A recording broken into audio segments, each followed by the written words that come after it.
আচ্ছা টাইম তো হয়ে গেছে, সুতরাং আমরা মাঠটা ক্লিয়ার করে সমস্ত যারা সদস্য রয়েছে, যারা আমাদের লিড করছো, যারা উৎসাহের সাথে করছো, তাদেরকে প্রত্যেকে বলছে আমাদের মাঠটাকে ক্লিয়ার করে দিই। এবং আমাদের উৎসবটা শুরু হয়ে গেছে। তোমাদের প্রত্যেক উদ্যানকারীকে আমি বলছি যে তোমরা মাঠের মধ্যে প্রবেশ করো, আর ওই একবার মালগুলো এবারে মতো মাথা ছেড়ে দেয়া করে যেটা হচ্ছে অনেক প্রতিনিধি বা প্রতিযোগী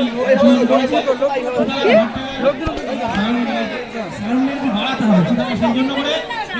দূরে দূরে থাকবে।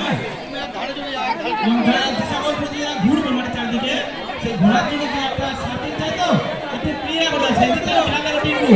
যারা ঘুরবে কিছু কিছু প্রতিযোগিতা ঘুরবে, হ্যাঁ সেই জন্য ঘোরার জন্য বন্ধ করে তারা মাঠের চারদিকে ঘুরবে, রয়েছে